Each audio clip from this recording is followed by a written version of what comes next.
and it, on a daily basis, I'm confronted with, and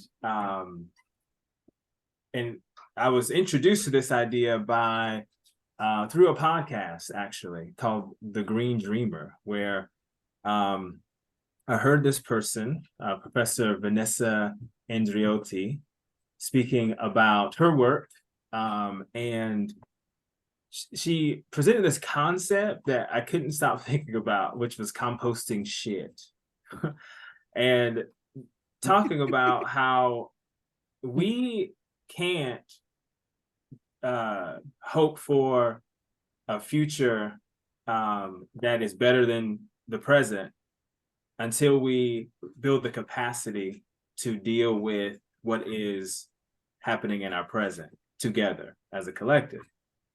And what this experience today is all about is that piece, our capacity and our collective capacity to accept and deal with the complexities of the circumstances that our planet and we find ourselves in. So I'm going to dive in and start. So this awesome. All right. So this is a psychodynamic positive turbulence experience, and I'll explain what that means here in a moment. So the house that modernity built is a story, and there's a couple of videos that we'll see in a moment that will help to explain that. And this is a pedagogical experiment. The group that Vanessa and belongs to, so a group of researchers and artists called Gesturing Towards Decolonial Futures. They have a number of different, what they call experiments, to think about how we think about what's going on about us. And this is sort of a pedagogical, but also a cartographic experience. So like, how do we map our understanding of what's going on around us? So, and within us, really. So this experiment invites us to have conversations about our collective existence in a planet facing unprecedented crises. It is a narrative or a diagnosis from the perspective of those in the global South. And for those unfamiliar with that term, it's not necessarily the geographic Let me just stop my video. And global South, but we're thinking about what places in our world that would typically be referred to as developing, underdeveloped countries that are politically, socially, or economically underdeveloped in that sense, right? The intent of this story that you're about to hear is not to replace any of your current worldviews. In fact, it doesn't even matter if you believe in this story. That's not the purpose. It's like a myth, but a myth that we might find grounded in truth to some degree, depending on our perspective. So this is an experiment. It's a way of seeing that gets us to think about our own thinking and our own response to the story. So the goal, and which I want to help, which Vanessa will help explain here in a moment, is for us to, so for this whole experience, the only thing that you're really being asked to do is to track and hold space with the various conversations that are happening within you in response to what you're about to hear. And to hold space and learn to better hold space with those conversations, which will help us build capacity to hold a series of collective truths. So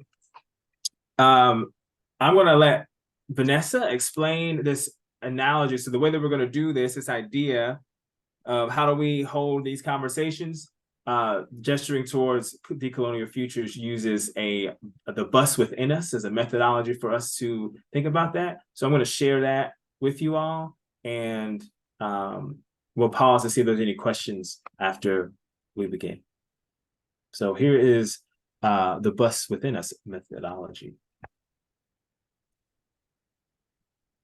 Hello, my name is Vanessa de Oliveira Andreotti. I'm a professor at UBC, which is located on the unceded territories of the... I just realized maybe I did not share my sound. 1 second. Oh, I did. Sorry. I didn't share my sound. The sound was there. We just need a full screen. Thanks. Sorry about that.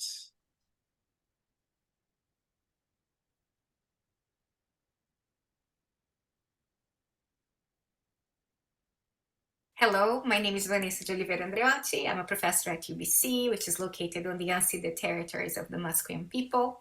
I'm also a Canada Research Chair in Race Inequalities and Global Change. This video is about a methodology called the bus within us.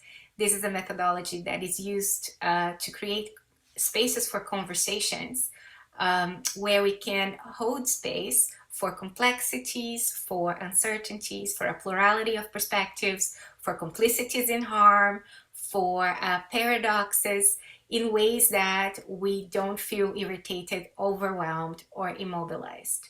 So I'm going to be describing the methodology and suggesting how it can be used in group processes.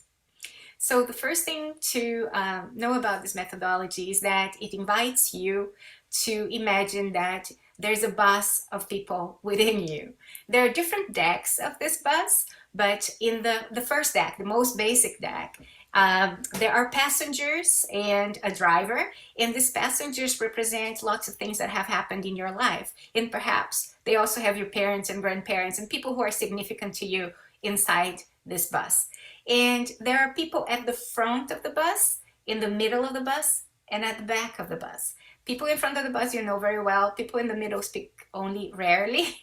And then people at the back you may not even know. They may be hiding things from you. So the idea of this methodology is to give voice to the conversations in the bus, but it's not about inhabiting these conversations and becoming these passengers, but about holding space for the complexity of their relationships and their conversations in ways that you become your own psychotherapist, right? So you are responsible for the passengers of your bus and for what they need to be able to be called into sobriety, maturity, and accountability, so that you don't have to use other people's times to do that. So the methodology helps you to take a step back, to observe what's going on within you, to hold space for your own complexity, so that you can then hold space for the complexity around you. If you don't have the capacity to hold space for your own complexity or complexities, you will have no chance trying to hold space for the complexity of the contexts where you work. So it's very important to learn to do that. Otherwise, you would be projecting the things that you are repressing, but also projecting your own expectations, desires, and anticipations onto the conversation, or onto relationships, or onto other people.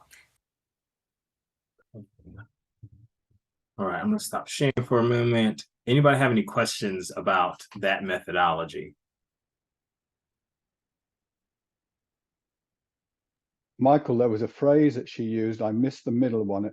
It started sobriety, something, and then the last word was accountability, when she was describing the space that we have in the bus. Remember? Maturity. Maturity. Thank you, that was it. Thank you. Okay. So as we explore this story that is the House of Modernity, we are going to be keeping track of the conversations amongst the passengers in our bus. Okay? That's what our role is. in this exercise. Going back to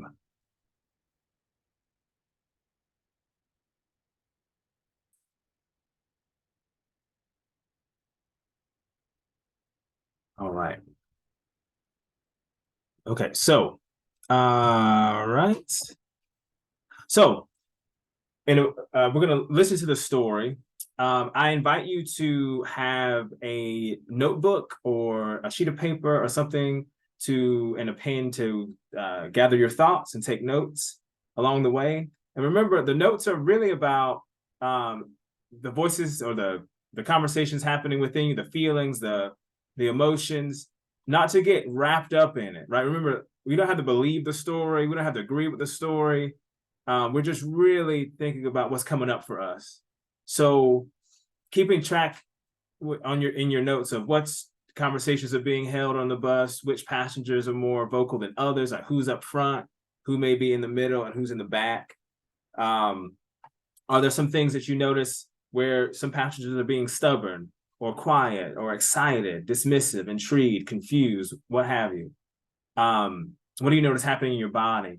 Like what kind of feelings are coming through? And are there more mature passengers than others? Are there passengers that are like, okay, we got to dig in here? Or are there passengers who are like, I'm going to go have a sandwich and I'm not listening anymore? This is too much. So as here is the story of modernity.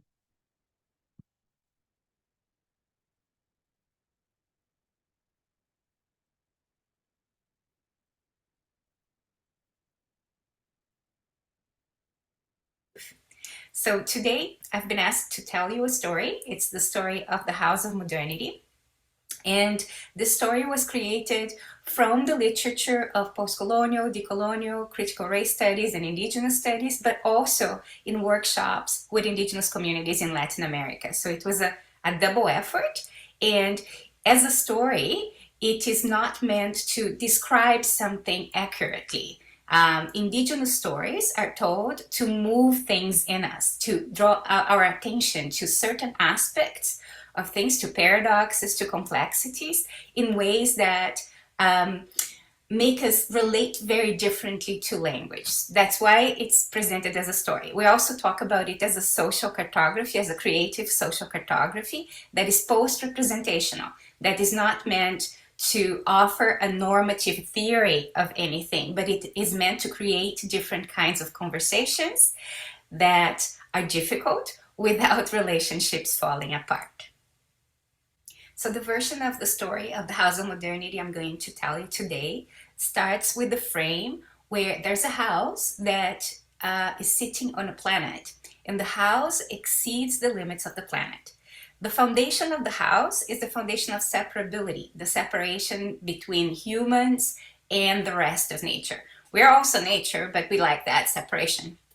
And this separation is based on human exceptionalism. So we are exceptional, we're better than the other humans, and we're here to have a very different relationship with nature. And it's a relationship where we manage nature, where the planet is perceived as property or resource to be managed. And so are the other animals. They are perceived as resources, and their value is calculated accordingly. However, the value of humans is also calculated in a similar way, because the sense of separation eliminates the intrinsic value of life. When everything is together in nature, there's an intrinsic value of life. When there is this separation, that value goes, and for us to feel validated, for us to feel that we have worth, we need to be producing value in modernity's economies to receive that external validation. So that separation, or separability as we call it, creates hierarchies of worth between humans and non-humans, between humans and between cultures as well, because it's also based on modernity's economies, right? And there are different kinds of economies, not just material economies. There are intellectual economies, affective economies, relational economies that ascribe different kinds of worth to different bodies, to different types of work, to different individuals.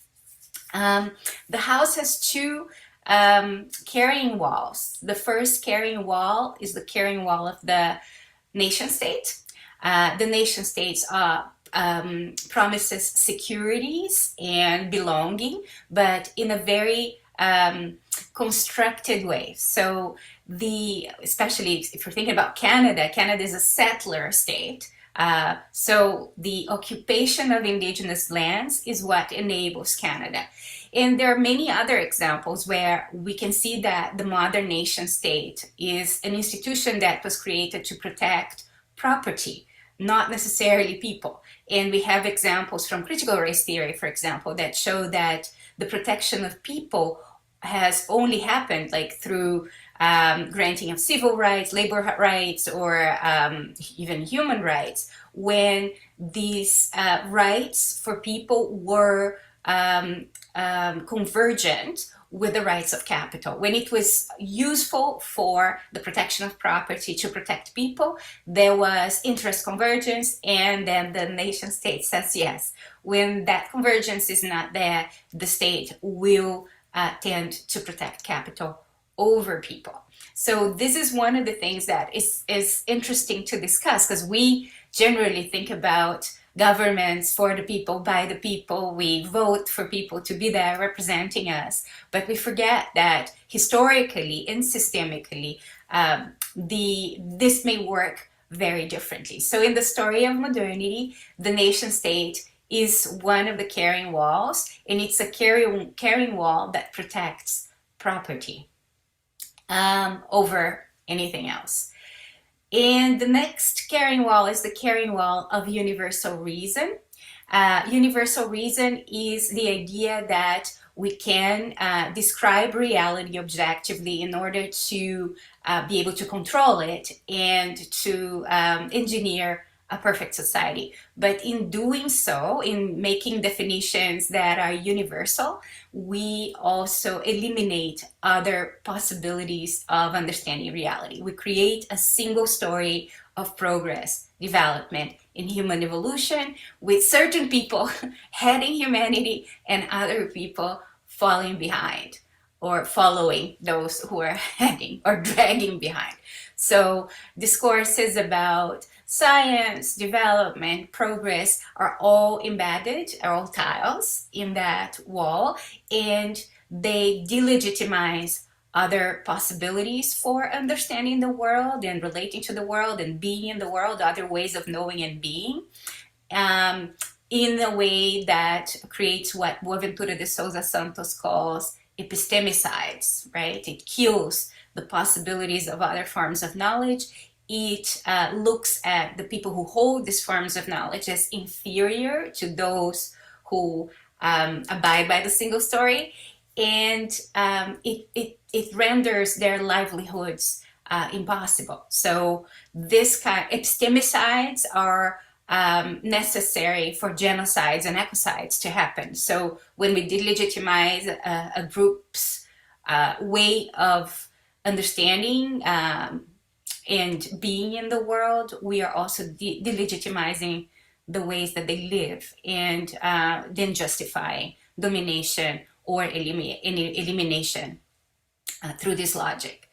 The current roof of the house is the roof of global financial, speculative, or shareholder capitalism.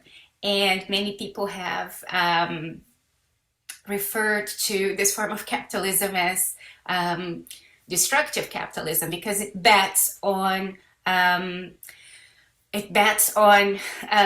failure, basically, to be able to make profit, right? So it's focused on anonymous shareholders who are only invested in the production of profit through interest or through speculation. And if you look at this house now, there have been other types of roofs, and if you think about this house in different parts of the world, there are other walls that are more decorative, and each country will create its own walls.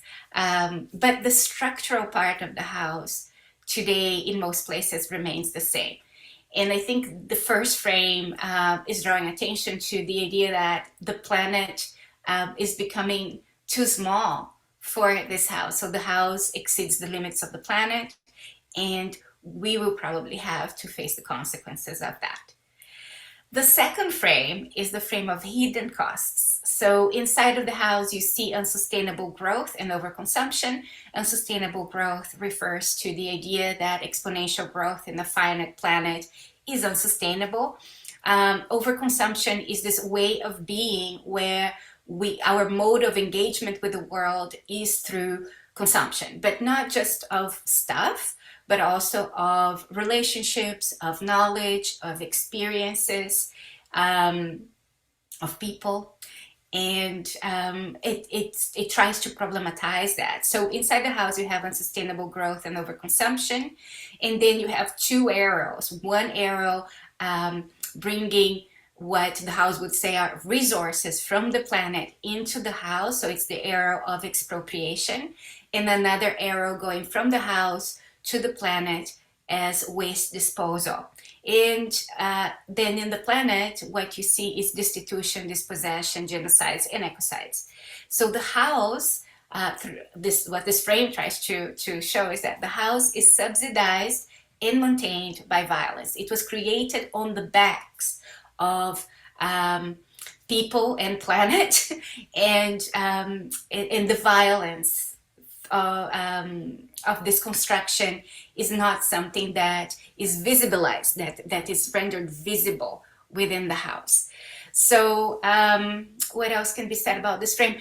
This frame also talks about the costs, right? Who are we indebted to? So one of the stories that we have for this frame is the story of a group of students trying to calculate the real costs of an iPad. So we look at the iPad today and perhaps it costs $1,000, but we try to calculate costs in a much more comprehensive way, in understanding environmental costs, health costs, historical costs too, from mining the minerals for the iPad to the disposal process, but not only today, like in our time, but also in the past and in the future. So who pays the cost of an iPad? And of course, it's almost impossible to calculate these costs. And we didn't have the means to do that at the time, but we came up with more or less 30,000 to think about if all the labor involved in this iPad was fair labor, fairly paid, and if we had calculated that resource extraction, for example, was also done in a fair way, that the cost for even the users and the people who live in the sites where mining happens, if we were thinking about their health and well-being, how much it would cost. So we came up with a figure that was $30,000. And if we look at that figure, we pay 1,000. Who pays 29? Or who are we indebted to for 29 for every iPad that is in the market? And that helps us. It is a problematic calculation in many ways, but and it is still a calculation, right? Which is also problematic in itself. But to think about justice and to think about health and well-being, but it gives us an idea that there are invisibilized costs in the creation and maintenance of the house, and that there is a debt that people have been paying historically and systemically with their lives and their health, and that their children are still going to have to pay. And it is a kind of accumulated debt, right? We tend to think that it is the people in the majority world. I don't call it third world or developing world because these are offensive terms, but the majority world or the low-income countries, we tend to think that they owe us something, but it's actually the other way around. And that frame tries to highlight that.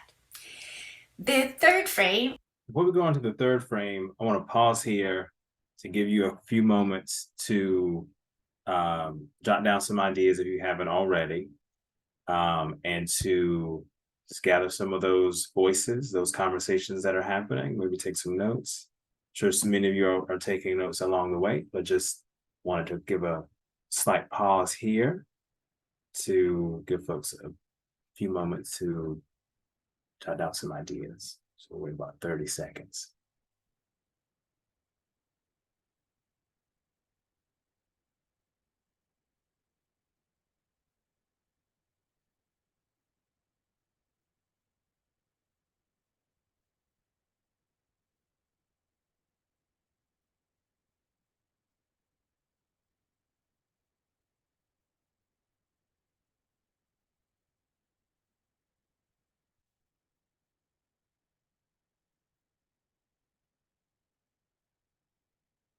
All right, we're going to pick back up with the third frame.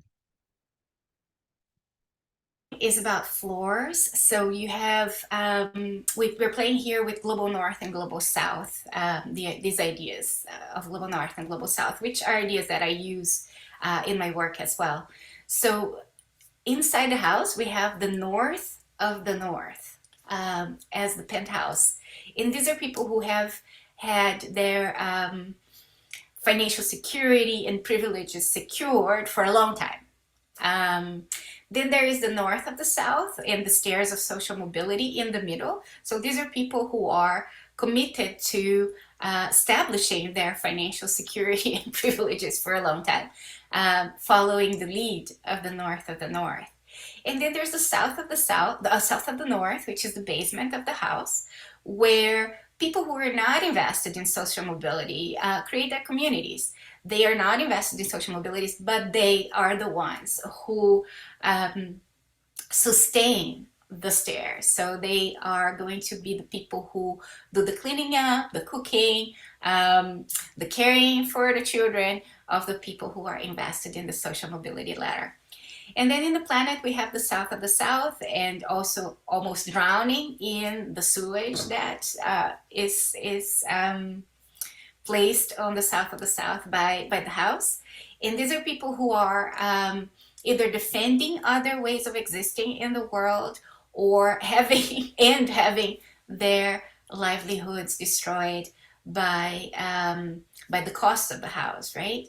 So some of them might have lost already the possibility of living the lives outside of the house, and they are knocking on the door and saying, let me in, because that's the only secure space that I can see for me to be. Others are going to be fighting and involved in high intensity struggle to keep their ways of being, their ways of life outside of the house. So they have they disidentify with the house and try to fight for their own ways. So, for example, we work with the Hunikui communities in the Amazon. They see themselves as the guardians of the forest. They are fighting against carbon trading, which is the UN authorized, one of the UN authorized ways of fighting climate change. They say that carbon trading commodifies the forest. Some indigenous communities are for it because they receive money to keep the forests intact. But what the Hunikui people are saying is that their relationship to the forest is not a transactional relationship. And carbon trading actually changes the relationship when it's implemented, and can jeopardize the governance and also their land claims. So they are pushing back against that. They're saying that what we actually need is a different way of being in the world, not based on consumption, and that carbon trading offsets the cost of consumption.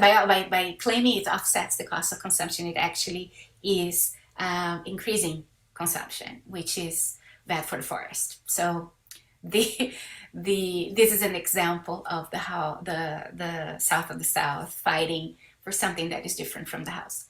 And this frame also highlights that the promise of universal middle class for all is a false promise, because in terms of the planet, it's not going to be possible. But also, if we expand the house, we also have to expand the violence that creates and sustains the house. So it's a false promise, both in terms of the violence that is required for the house and the unsustainability of the house itself.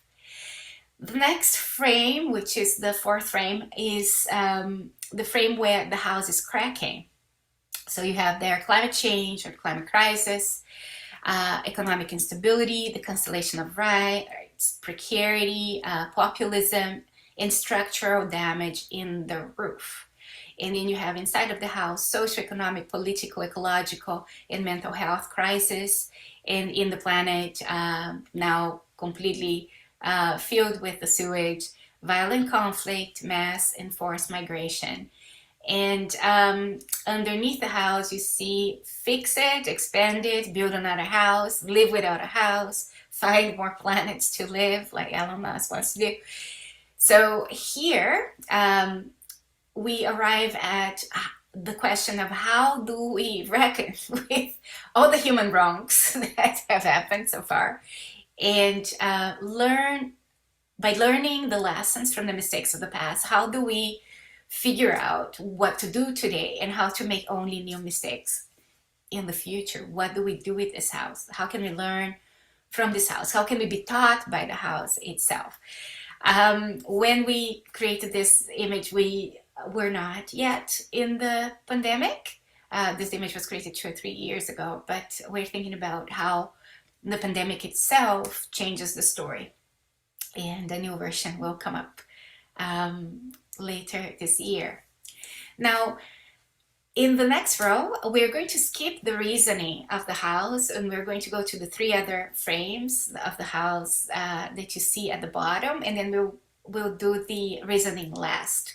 So for those inside the house who have to address the question of fixing, expanding, building another, living without, once we live inside the house and get used to the comforts, enjoyments, and securities and safeties that the house offers, we also get caught in an affective and relational feedback loop that is very difficult to interrupt, especially if we think that we just need to think differently or imagine differently and we will be out of this mess. It's not as simple, because we are affectively invested in the house and relationally constrained also by the house.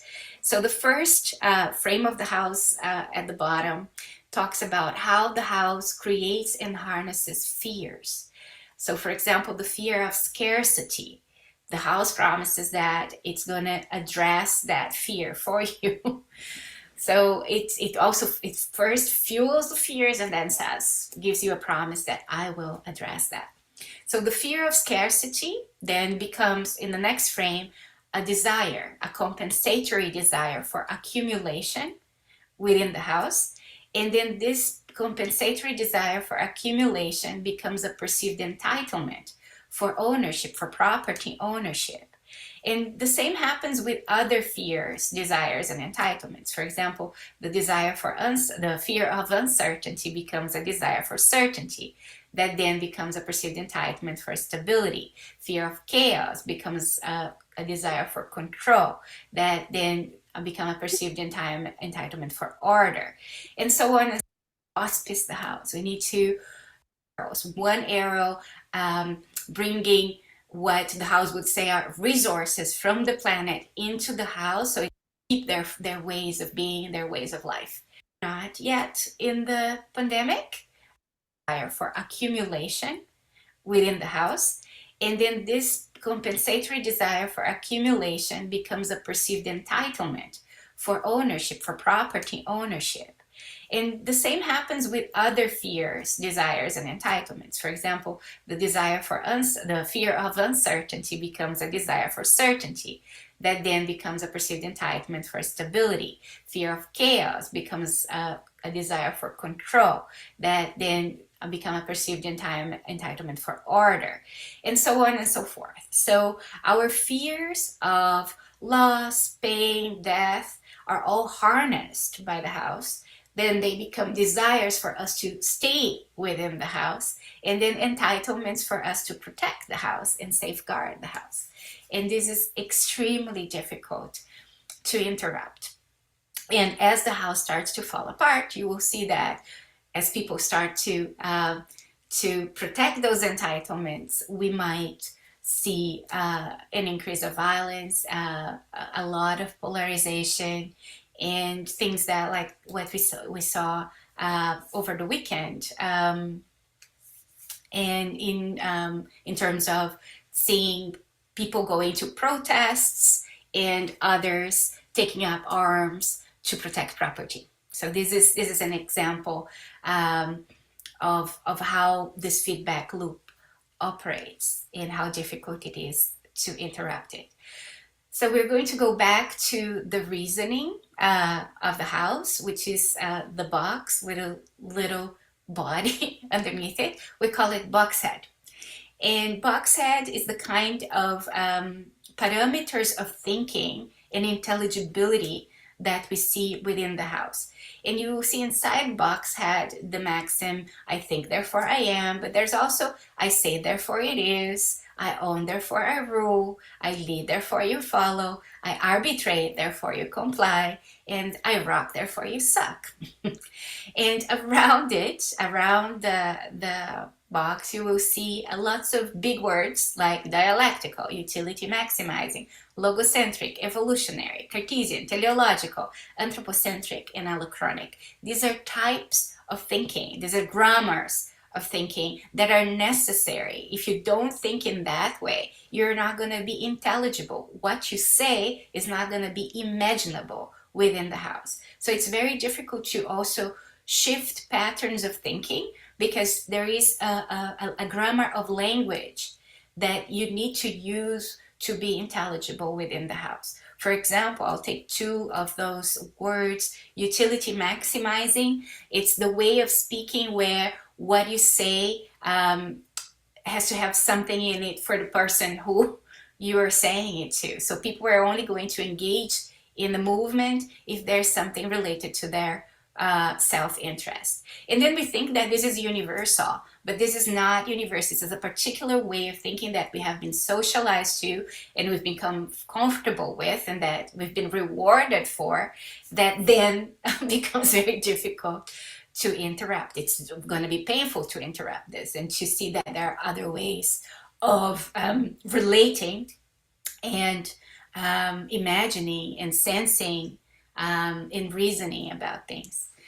I'm also going to look at the word allochronic. Allochronic is a word that connects time and color. And allochronic is a word used in critical race theory to talk about how we tend to think about whiteness and white bodies as the apex of evolution, and all the other bodies, or civilization, and all the other bodies lagging behind or trying to catch up with that. So we think about here and now in terms of modernity and in association with whiteness, and we think about there and then in association with racialization. This is again one of these patterns of thinking that is not conscious only, right? So in this frame, what we have is an illustration of how our unconscious has been colonized and how difficult it is to work with that colonization, or to even be aware of that colonization, because Boxhead itself focuses on consciousness rather than the unconscious. But underneath Boxhead, you have a few words like the erotic, the aesthetic, the intuitive, the ludic, which is the playful, the divine, the hilarious, and the other than human. These are things that interrupt the drawing of the box, because there are two ways of looking at this picture. One is that there's a box and you can think outside of the box, which is a desire that comes from the box. So every time we try to think outside of the box, we're probably reproducing the box in a different way. But there are things that come from, there are unconscious forces or forces that work through the unconscious that can interrupt the drawing of the box, which is another way of looking at it. And at the very bottom, you see being reduced to knowing. So the kind of ontometaphysics, the way of being within the house, is a way of being where my being is what I know, right? So we really think that knowledge is the grounding platform for existence, because we believe that we are the only ones who can reason, now the other animals can't. And I think it comes from that. It also comes from separability. So there are other ways of being where knowledge is not the center of existence. Knowledge is one thing amongst other things that are components of existence, but knowledge is not central. And it's very difficult for Boxhead to imagine that. That's why Boxhead is always trying to change knowledge rather than change other things that may be behind knowledge and may even be more effective in the changes we want to see. And in relation to this, another thing that has come up in our collective, I work with the Gesturing Towards the Colonial Futures Collective, which is what I should have said from the beginning, is a narrative that talks about the neurobiology of the house. It is a speculative narrative. We are in conversation with neuroscientists about the chemistry of the house, but we're not neuroscientists. So what I'm going to say is just speculative and metaphorical. So we talk about separability, creating deficiency in serotonin in the bodies of those people who are used and socialized to the house and who would prefer continuing to live in that house, who receive their comforts from the house, which is all of us. So there is a serotogenic deficiency. Serotonin is the neurotransmitter that gives us the sensation that we're connected with everything. So indigenous communities, through their ceremonies, they have ceremonies that keep the production of serotonin in your guts at very high levels, to really feel, not just think about how the earth is alive. The earth is a metabolism. The forest is alive. We are part of something much bigger than ourselves that is organic, that is material, but it's also spiritual. So they use serotonin as the grounding force for that. And this serotonin changes everything in terms of the configuration of our neurobiology and neurofunctionality. So it's not just serotonin. It's a much more complex catalysis that happens that changes how our nervous system operates and how we relate to the world through that. So we tried in this metaphor of neurochemistry to think about how modernity could be a drug pusher and keep us addicted to a certain configuration of being, chemical configuration of being. And we mapped dopamine, oxytocin, endorphins, and adrenaline as the cocktail that keeps us going within modernity. So since we cannot feel connected with everything, we have to be much more individualized. We still produce some serotonin, but not enough for us to challenge the house. So they give us dopamine. Dopamine is the sense of reward, of beating somebody or getting likes on Facebook or feeling that you have achieved something and receiving the accolades. That's the dopaminic hit. Oxytocin is something that is produced between mothers and babies, for example, and it's very important in the protection of the babies in the stages where the baby cannot really fend for itself. But if not in that context, if relationships are grounded on oxytocin at an adult level, they're infantilizing relationships. They're very projective.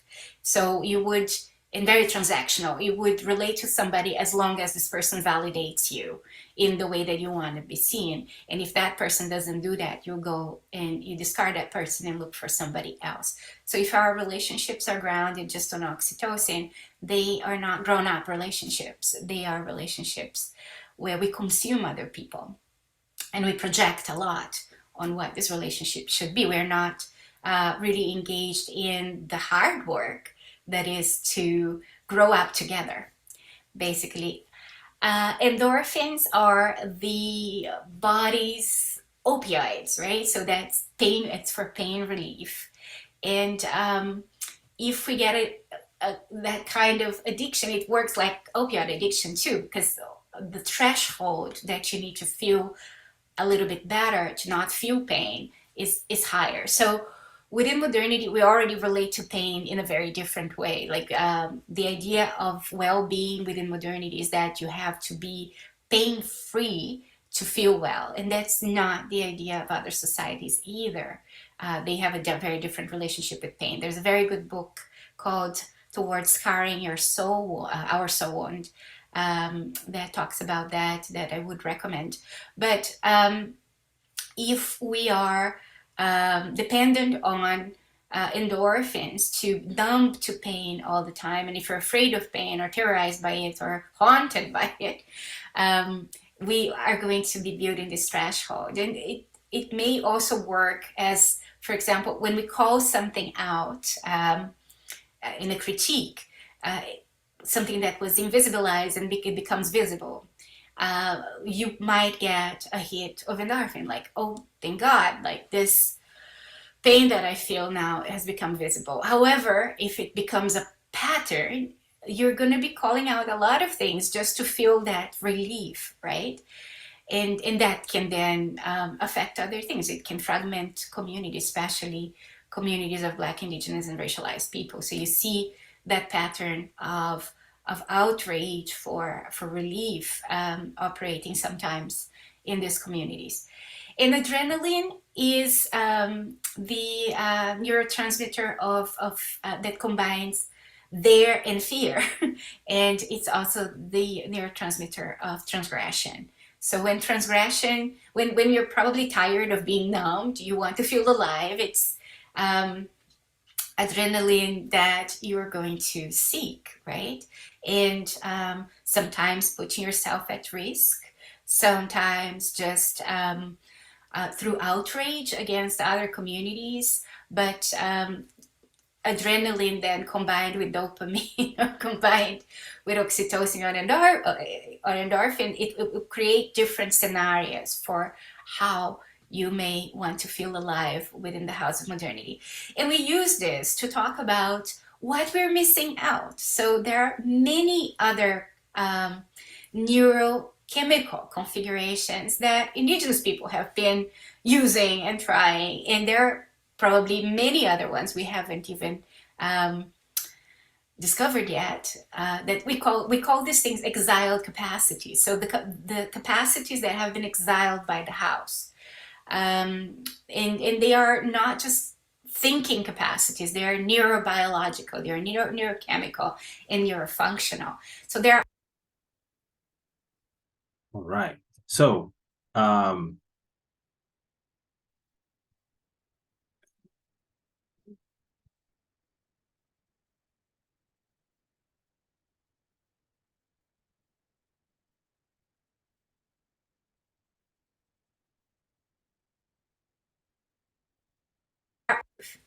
So to make all right. allochronic.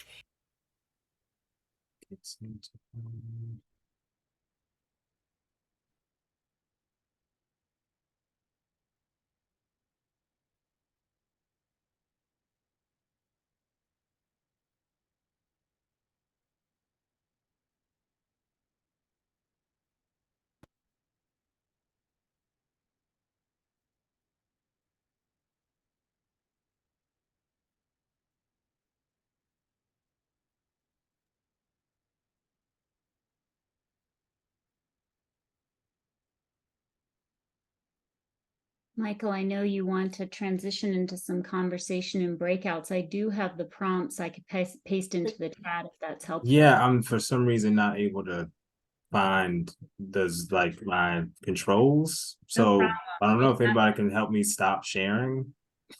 Let me. Yeah. I don't know if that's possible, but let's see. Stop participant sharing. There you go. And then Yeah. I'll put your prompts here. You can take the next step as you. Okay, so we're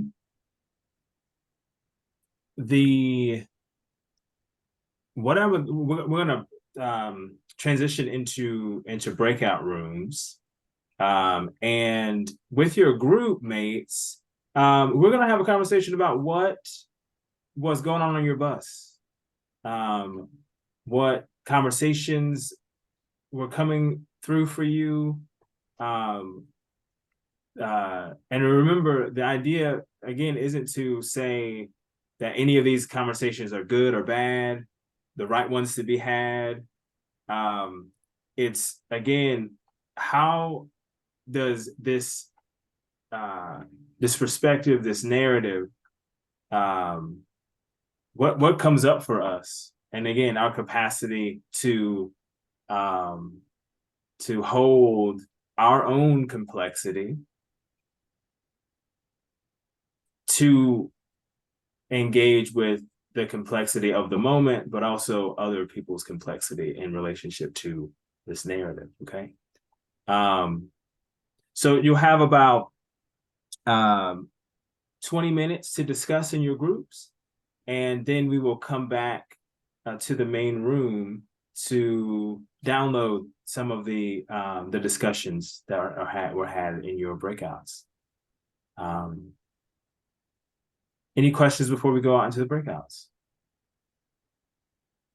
I pasted the questions for reflection into the chat, and you should have access during your breakouts. If you're looking for things to kind of guide the discussion, those should be there.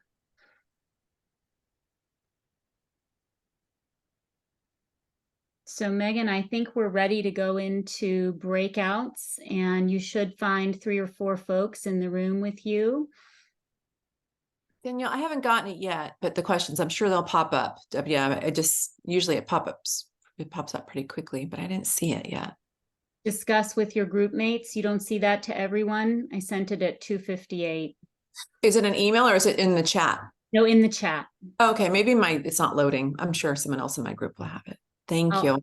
Yeah, no worries. Tremaine, are you able to join a group? Michael, are you able to? Yes. Oh, I saw the join the group and now I don't see it. Is that you, Tremaine? I'll just move you into, let's see here. How do we it just says not joined. How do I went to the chat to look at the prompt and then when I came back, it was gone. I'm trying to figure out, let me see here. Let me see. I'll get you. Oh.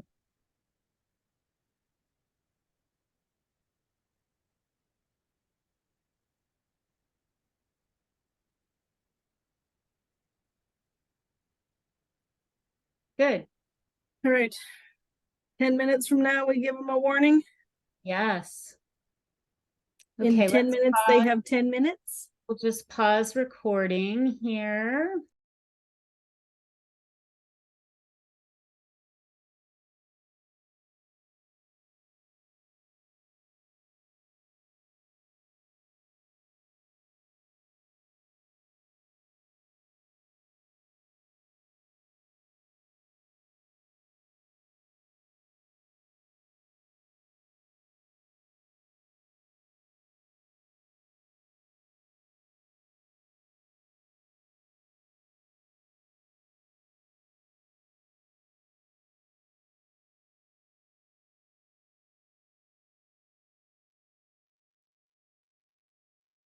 Woo. Right.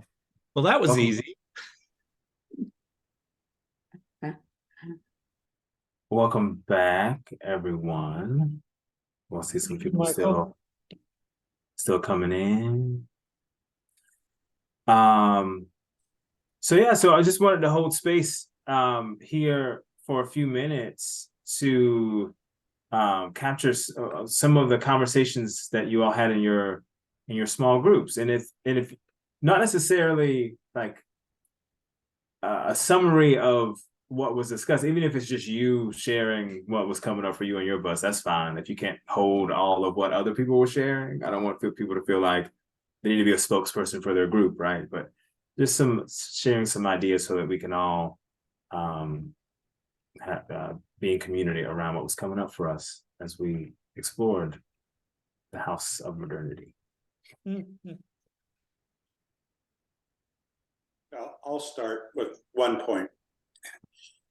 Where are the modern architects going to come from? And what type of leadership is going to be required to renovate, this house? I have no answer for that right now.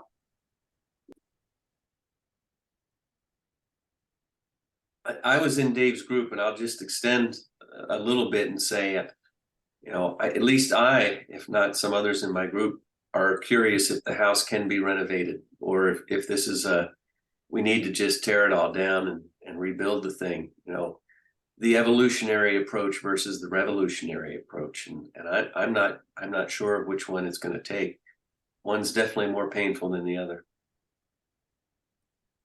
I think we've seen just in the news lately, like some people are trying to even revise or be open to what you just said, Rob, about changing the way we even view history and what we teach our kids, and just the resistance, the anger and resistance of it, just even having the conversation. Mm-hmm.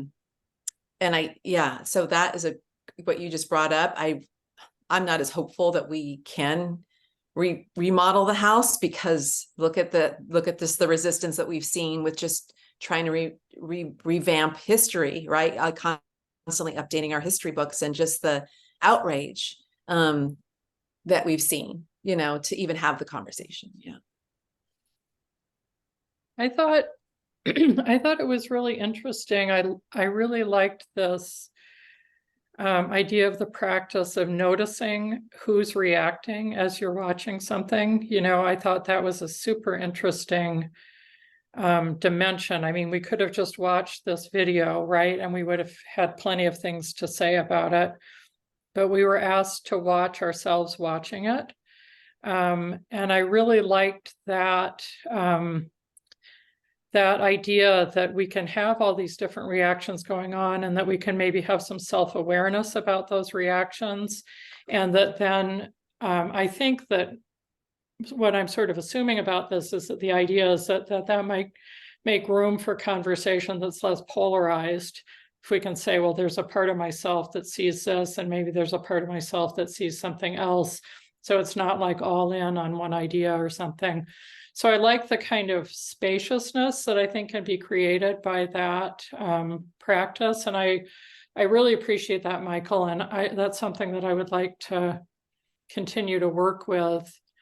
And just in terms of the, actually doing that during the video, I felt like there was so much information that I felt somewhat overwhelmed, or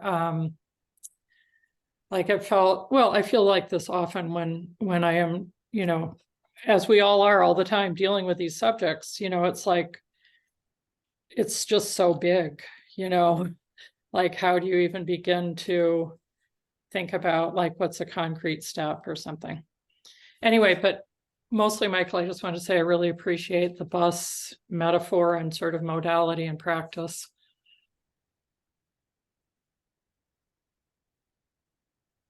See your hand, Karen. Yeah, thank you. I just thought I'd try the whole gesture thing with Zoom. You can see your hand. Anyway, I wanted to really thank you. This is one of those weird AMI synergy moments that happens all the time.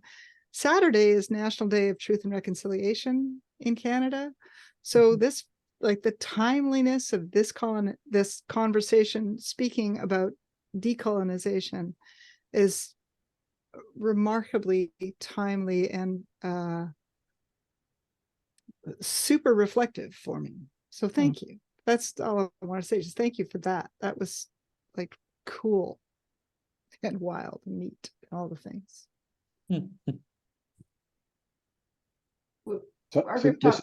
Go ahead, David. David Hortz. hand up. All of this was, overwhelming for everybody on the bus, on my bus. When she got into the neurochemistry stuff, I said, enough. I've got enough to deal with without this. I'll take notes on it, but I don't need to hear anymore. I've got enough. And it's one of those things, when there's some really good text, a book that you read and you have to read it again. This is one of those videos you have to see over and over again. And yes, do the bus thing with it and get hold of it. And so I as we were talking in our group, I began to realize, oh, that was that voice. I mean, I know for example, the back of the bus came in quite a lot.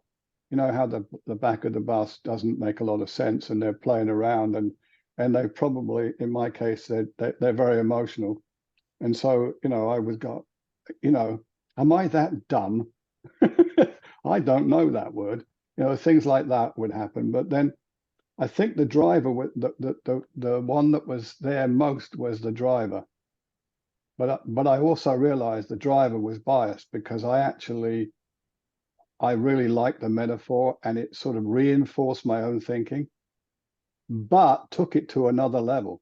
It took it to a level where, that explains that, and that gives me an idea about what I can do with that. If I understand that, if I've grasped that metaphor in that way. But as I say, this is something that has to be studied and gone over and over again, and I will do that.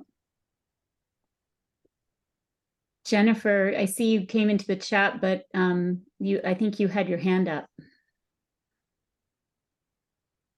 Oh, I was just vigorously agreeing with Jane about her reaction. I think I estimated that I got between 10 and 15% of the content. And, there were so many times where I would write something down, like carbon offsets, like, whoa, just want to unpack that. Like, let me understand better. And at the same time, I do really agree that the framework of the bus was just so helpful in understanding, different reactions that I had, and was just a safe way to unpack that. I also think our group really asked that question too, of like, who's going to be the architect of the new house, and what is the positive vision?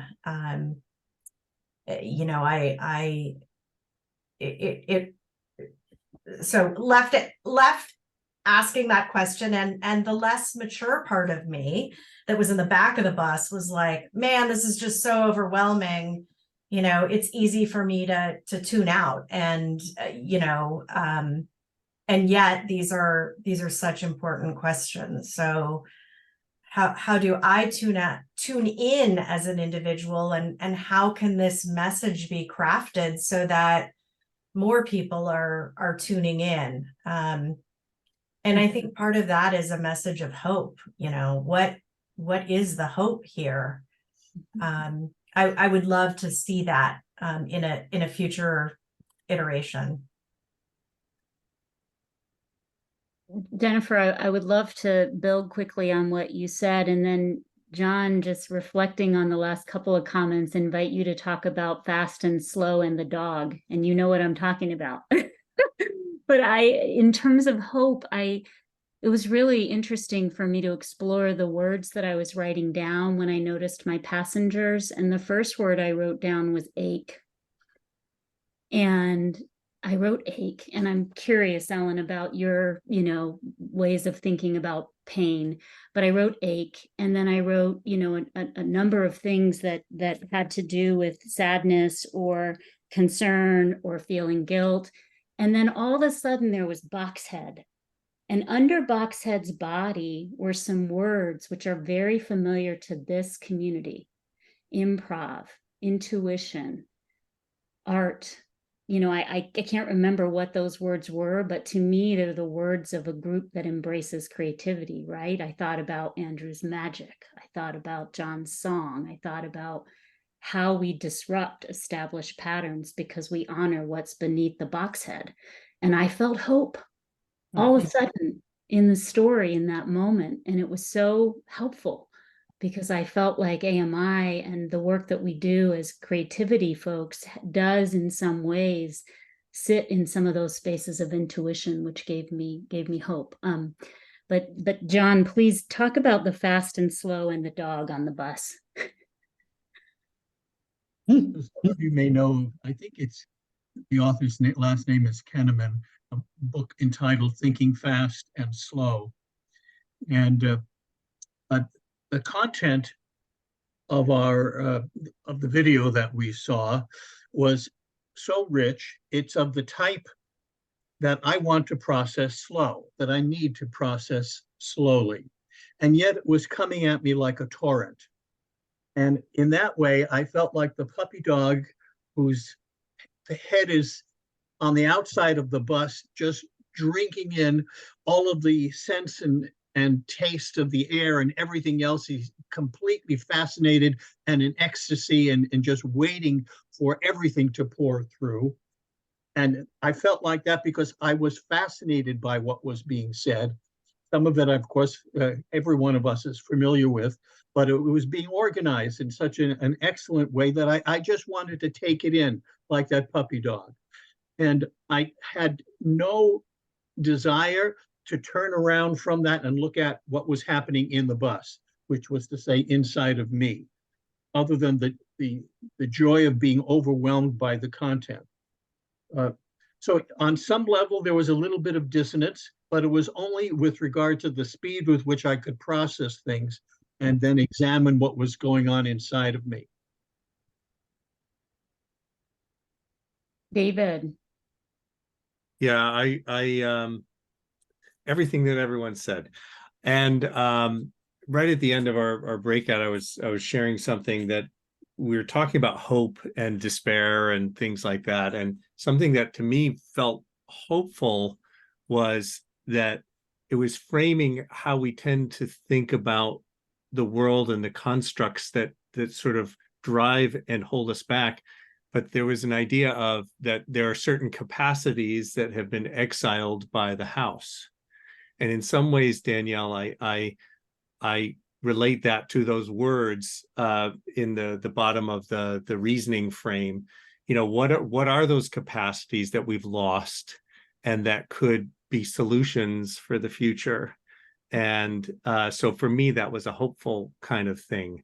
And I loved when you said that, Danielle. It was like, yeah, it's stuff like that are those capacities that aren't thriving in the house that modernity built.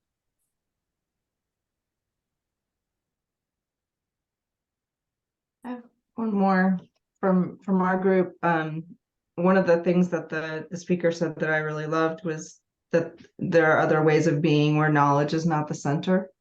And we started talking about, you know, AMI is like the perfect place to hear this and to reflect on this. And not many people are getting off the bus to get a sandwich, you know, like most of us are like really tuned in and really wanting to be tuned in.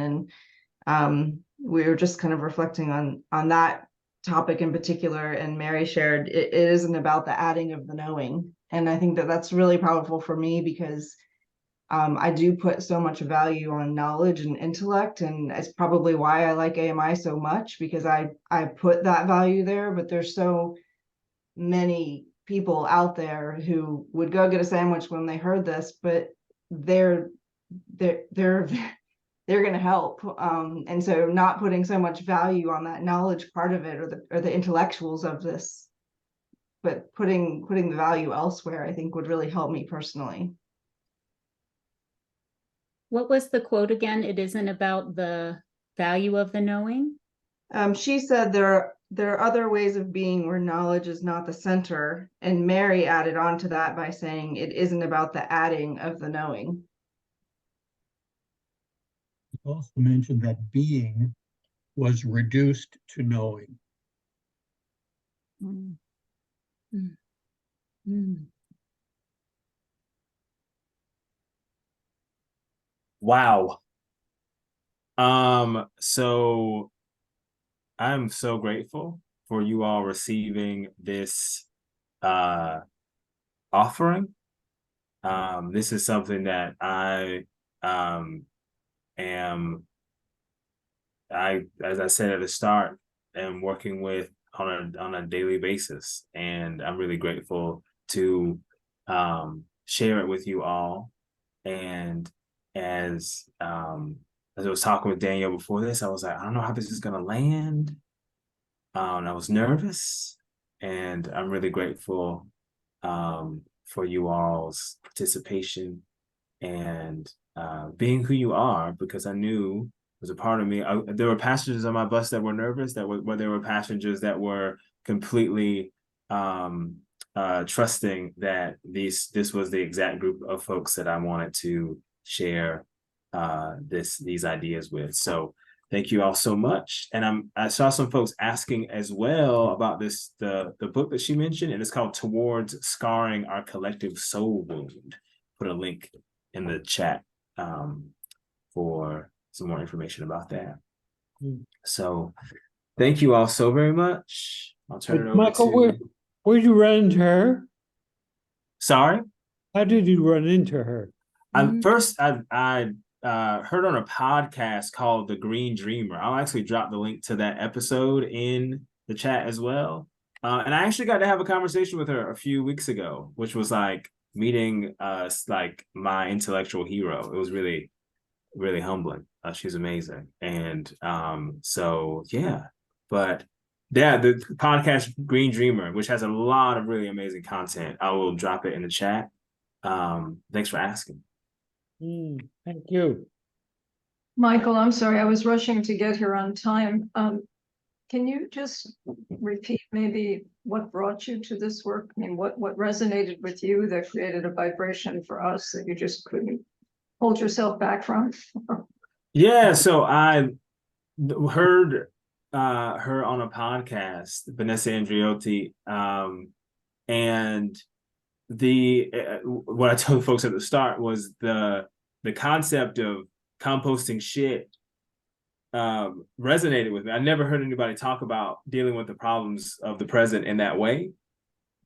And what she says, to elaborate on that, is that if we can't deal with the complexity of the issues and not just hope for a future where these issues don't exist, and put all our energy there in the next generation, so on and so forth, but develop the capacity to compost the shit that will produce the soil from which that future will emerge, then we don't have any hope for that future. It won't exist because we didn't do what we were supposed to do in these moments. So that woke something up in me, and I've been on her heels for a couple years now because of it. So thank you, Michael. Thank you. So I thank you, Michael, just immense gratitude and an acknowledgement with this community that as we have moved toward more frequent gatherings, toward these virtual gatherings, we've also moved to a model where we're, leaning into this community to bring bring what happens for us and the experiences that we have. And I just so appreciate you, Michael. You stood up and said, I'll take the September virtual gathering. I have an idea for what I'd like to do. And we all really benefited from your leadership there. So thank you for that. Thank you for opening this conversation for us, such a thoughtful conversation, and one that I know will continue for us as we continue to gather. So thank you.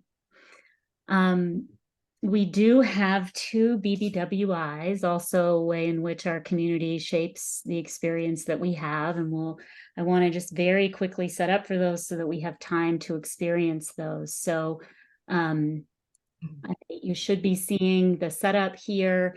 We ask for BBWIs when we gather. Do keep the requests coming. We had 2 requests this time with David Horth and Rob.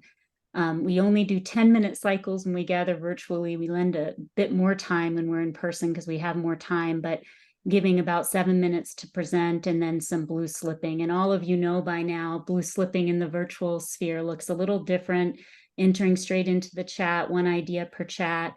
And even if this is a brag what if, we're still looking for your reaction, and you'll see folks inviting that. So David Horth, we're looking forward to your BBWI, and I'm happy to share your slides if you would like. Is that helpful?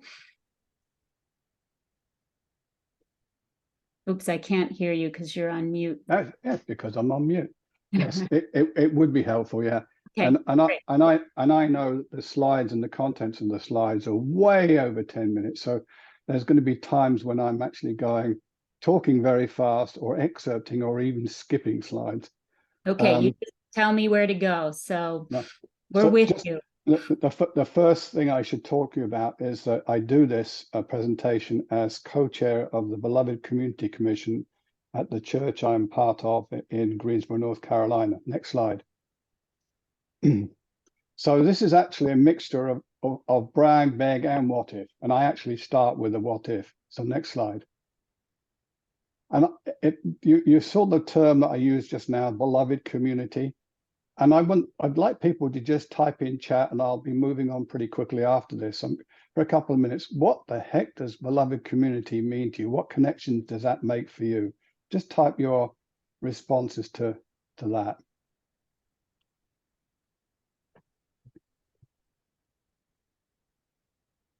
I'll give you about 30 seconds.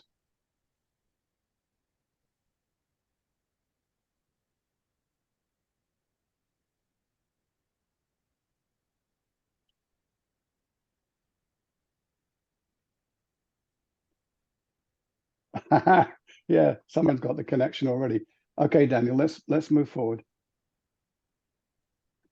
So the term beloved community was first captured by a Harvard philosophy professor, Josiah Royce. And then in 1956, Martin Luther King, in one of his writings, actually started using the term. And I'm going to just jump into where it's bold. You know, in the beloved community, caring and compassion drive political policies that support the worldwide elimination of poverty and hunger and all forms of bigotry and violence. I'll go to the last part. It's a goal that can be accomplished through courage and determination, and through education and training.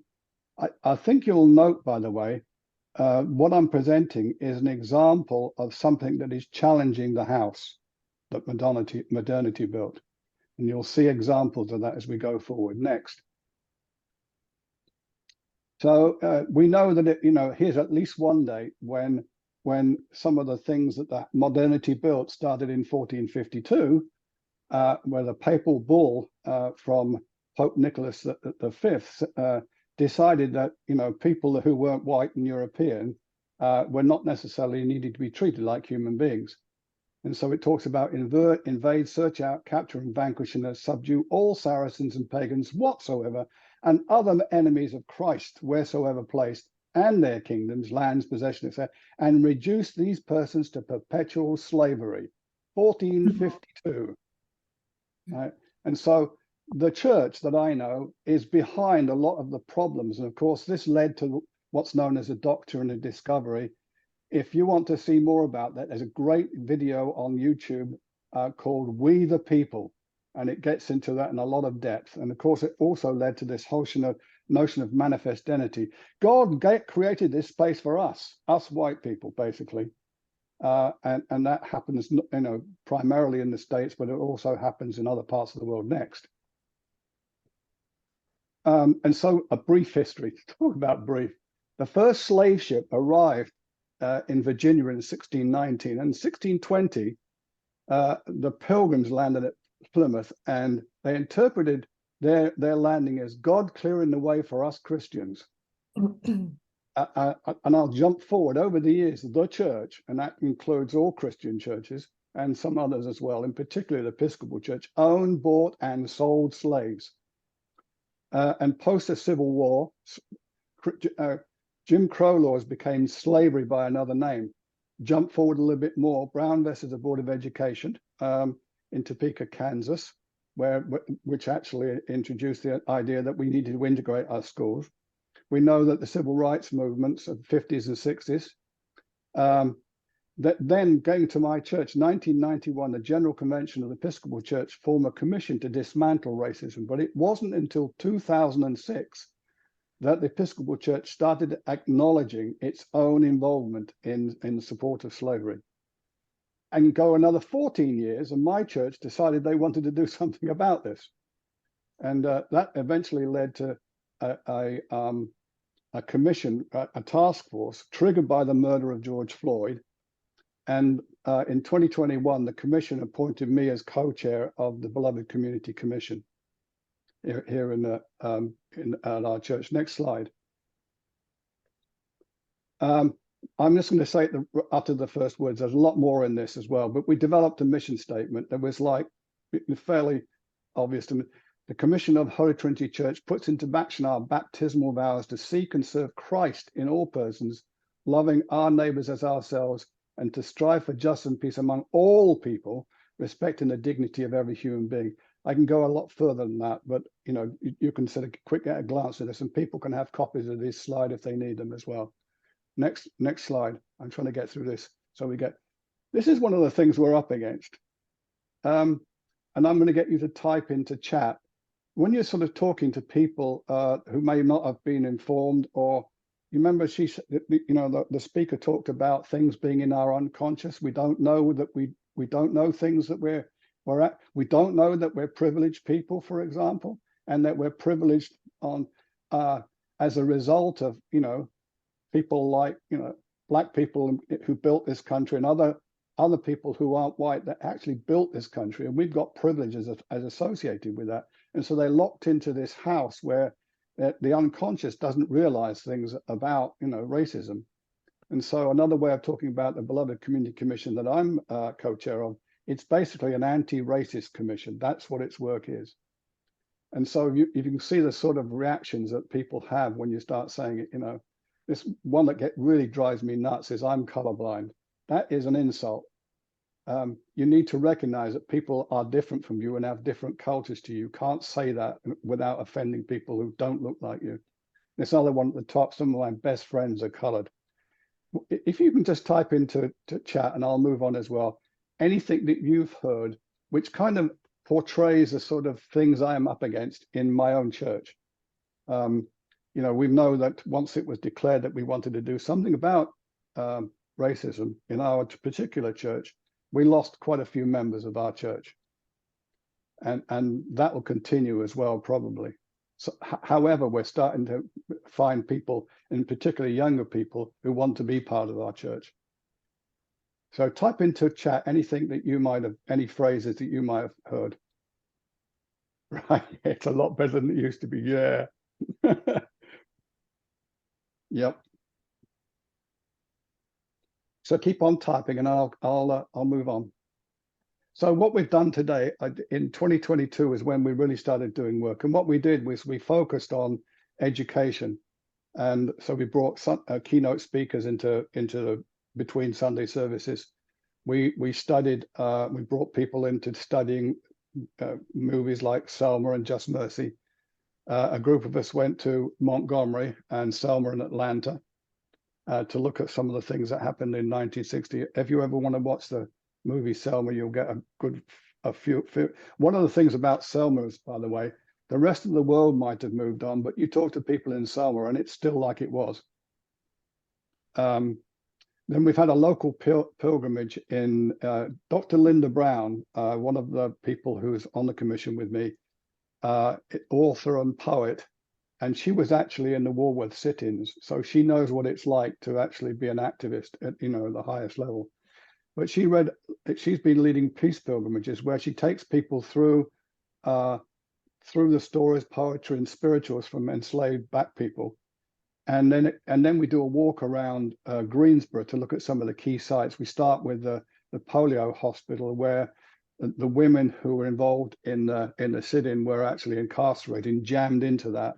We go to A&T University, where the 4 men who actually began the sit-in on February the 1st, 1960. While we were there, when we were doing the walk, we also took a photograph of Linda Brown, because the planning of the sit-in was done by Bennett's Women's College. And the 4 young men sort of jumped the gun, but it sort of took off anyway. And we've been speaking at our own lectern at Sunday services about the work we're doing. We're working with youth. We've been doing book studies. To date, we've been presenting to the parenting class on unequal educational opportunities. Been reaching out to other churches. With the latest book we've been studying is called A More Perfect Union by Adam Russell Taylor. And then we're starting to run something called the Sacred Ground series, which actually is a huge study and really impacts people individually and collectively. And we started doing that recently. And then we're doing more book studies in the services. I wanted to show you this slide because it's derived from a corporate thing. And I'll look at the top. And I won't go into it. If people want to see the actual detail one and they can read it better, I'm happy to send you the PDF. So it goes from an intentionally segregated church, right? And so where people were definitely segregated. And then we go to this club church, but you have to become a member of the church. So it's still separate. Then we start seeing this notion of a multicultural church. And then we start actually actively becoming an anti-racist church. And so moving forward, actually doing work beyond the church ourselves into the higher, realms. I asked, a couple of months ago, I asked the beloved community commission, the people who attend the meetings, I asked them to say, where do you think we are now? And where do you think we will be in a year? And the best we got, for where we are now was really around the club church, right? And then when we asked them, only one person put anything anywhere where it says for identity change and anti-racist church. Most people thought the best we could do in a year was the multicultural church. The but statements are really important, but not those who make waves, right? For example.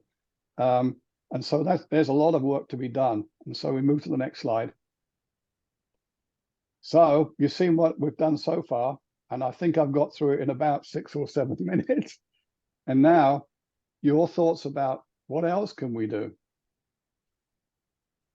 I actually put this out to the beloved community commission and other people this morning, and I got a response back that we need to actually influence the vestry. And as it happens, I've been invited to join the vestry, so maybe we'll have some influence in that way. David, thank you so much for sharing this. We will certainly share the slides and invite folks into further conversation with you. Please enter into the chat your blue slips in response. What more can we do? And give David the gift of your ideas and thoughts of how to grow this work. These are great, thank you. Yes, we're doing that, Michael. We're actually we are connecting with the beloved community center. We're very actively engaging with them.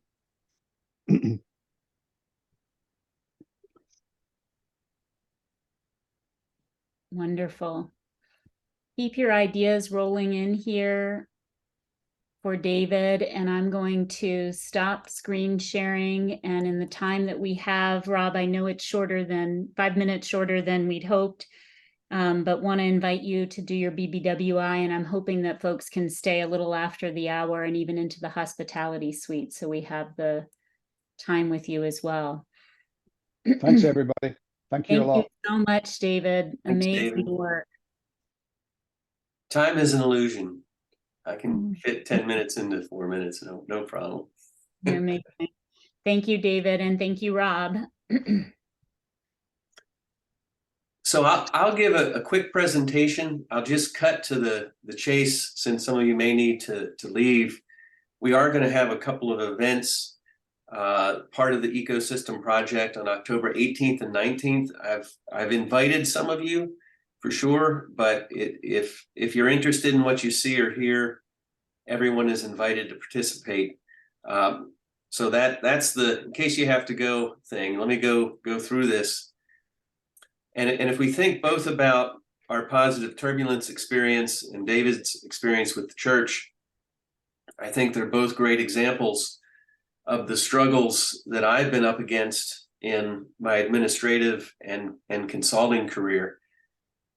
I did my graduate work in complexity theory at Temple University in the 1990s. And I would say that some of that thinking influenced and peppered all the work that I've done along the way. But in the last couple of years, I've returned to some of the things that I've forgotten and sort of relearned them now with a new mind. And I've become convinced that by understanding the complexity in our ecosystems, and I'm not talking about just the biological systems, I'm using ecosystems as a metaphor for all the different systems. So I started to use this in my work and found success in different kinds of ways. And the goal of my effort, I'm taking some time off right now, sort of a sabbatical, is to try to collect these works and publish them in what now is turning out to be a suite of publications. So Karen just reminded me that we've got to produce a toolkit, for example. Karen's part of this whole thing, and so many AMI members are. John's also in my core learning circle for this. So anyway, that's sort of what I'm setting about to do. If you had a chance to look at any of the words on the screen, that's great. Here are two examples where I applied systems methodologies to really difficult problems. And I may have shared some of this with some of you along the way. On the left, we were looking at the complexity of delivering clinical education to move licensed practitioners into the healthcare environment during the pandemic. This work started right at the time the pandemic started in January of 2000. And we couldn't have gotten the results that we got without modeling the ecosystem. The one on the right is a few years back. Prior to that, trying to understand the complexities of the knowledge workforce environment in the LA basin. The point is, not any details about the models, but by building the models and sharing them and creating a shared understanding, we solved some problems that I don't think we could have solved without this systems view. And so what I've undertaken, and I guess this is the brag part, is created a creative community. And my approach to generating this knowledge and sharing it is through a creative community. And I look back over my years at AMI for inspiration for how to do this. I think AMI is a learning community of very creative people. This is kind of the inverse of that in one sense, that this is a creative community of learners in that sense. And our goal is a little different from the AMI mission. The goal here is to be very generative, to work collaboratively to produce something that doesn't quite exist. And I can share these slides with you, but I'm going to go through, I know it's really hard to see. I'll go through some of the parts in an expanded way. What we've done is we formed a learning circle, and Karen and John, you're both here. Marcia's not on the call today. She's also part of this. We have 8 or 9 individuals that are systems thinkers that are helping to kick my butt the whole way down the alley, really, to get this work done and sort of keep me motivated. John always has a book for me to read whenever I get stuck on something, which I really appreciate, and that's great. Outside of the learning circle, then, what I call catbirds, and the sort of initial focus of the work is on higher education, but this is a cross-industry approach for sure. And Marcia and I have plans to look at museums and libraries as part of this, and it's the models and tools really work anywhere, but we're focusing on the education system for now. So the catbirds, individuals who sort of sat in the catbird seat and saw the systems from a 50,000-foot view over time. This is kind of the core group that's driving the activities along the way. But when we get to the generative side of the work, is what we're transitioning to now. We're really leaning on experts to bring knowledge into the group where we don't have knowledge. We may have a large systems view, but we have a lot of specific things to do. And so what we're doing is forming these ecosystem design teams. The goal is to produce 12, 2 dozen or more, perhaps, of the fundamental ecosystems that tend to be invisible in our learning institutions, and try to make them visible, and then be able to do some things with it and understand points of leverage and change and whatnot. We're also partnering. You can see the relationship with AMI. I'd say that's pretty loose, but I've invited a lot of people from AMI to participate in this, and some of the concepts that I've learned over the years from Stan and others are being applied here. And so it's a loose, informal partnership, but the DNA of AMI is all over this project. Don't ever doubt that. Also partnering, some of you know my friends at the Society for College and University Planning. It's a 5,000 member organization that focuses on change and transformation in higher education. John and the Renaissance Center are partnering, and we're also looking to work with a number of institutions along the way to sort of host our design teams to build some of these models. Okay, so a quick loose slip request, and then I'm going to come back and give you a little more details in thinking about the ecosystems that you are engaged in, whether it be sort of the house we were dealing with, or the church that Chuck just talked about. Sorry, David. What ecosystems, and just type it in chat, do you think a better understanding or depiction might help you find greater success with your intentions? And so I'd love to hear some of your thoughts. These tend to be kind of the wicked problems we're dealing with in our lives and in our work. And so share a few and I'll capture them before we get off, but I'm going to continue on we're already 3 minutes past time. So much for time being mutable.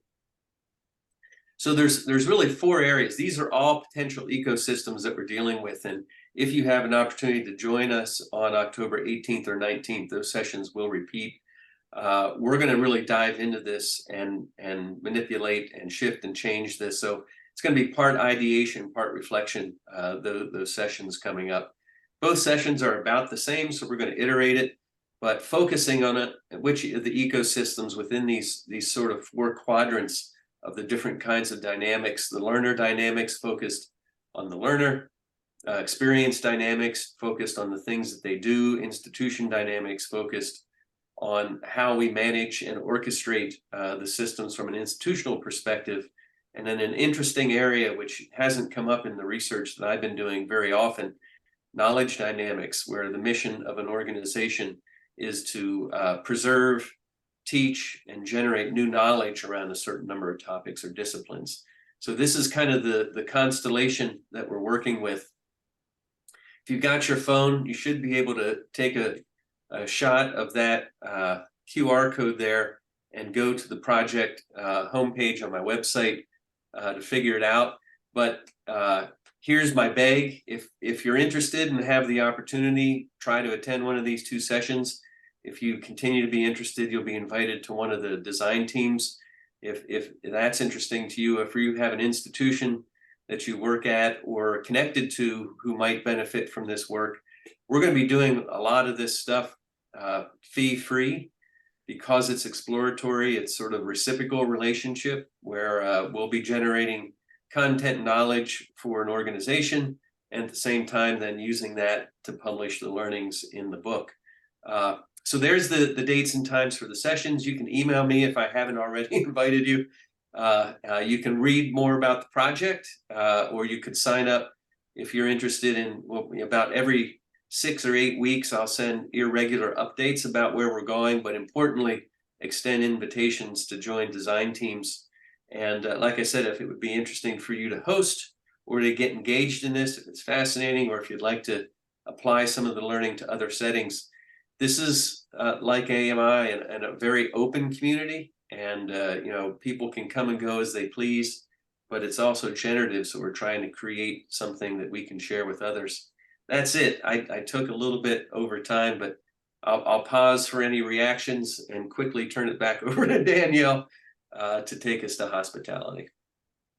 Rob, we appreciate your preparation and bringing the work that you're leading to this community. You've been such a vibrant part of this community and our leadership. And as you now move into this work and your sabbatical, it's great to be updated and be included. So Thanks for listening. I'm having so much fun. I mean, I really am right now. So there's lots of thoughts about different ecosystems that might benefit from this, and some perspective. I really appreciated, Dave Krepko, your perspective that in doing this level of systems work, keeping those you're serving at the center, or those that the system impacts at the center. So important. Any other comments or questions for Rob as we then transition into our hospitality suite? Rob, is it possible to invite someone that you don't know? Oh, absolutely. Yeah, I would love to have any introductions that you think, if you know someone that's doing this work or may have a problem they might want to have addressed. It's a great opportunity. And so, yeah, please make a connection if you can, and I'll follow up with some details. I've got a lot of information I can also share with you. Thank you, Rob. And David Horth was just acknowledging in a chat that came to me, but I think, David, you probably intend for everyone, is just the connections across the sessions today were so powerful and unknown, right? Going in, because Michael had the, leadership for the session and the content he brought to the session. And then we open it up to BBWIs, and you and Rob submitted, but didn't even know what that content was till a week ago or whatever. So it's amazing the way that happens, right? Serendipity. Incredible. Well, we love to use this time after our gatherings for what we call our hospitality suite and just some informal conversation. And so I'll stop the recording and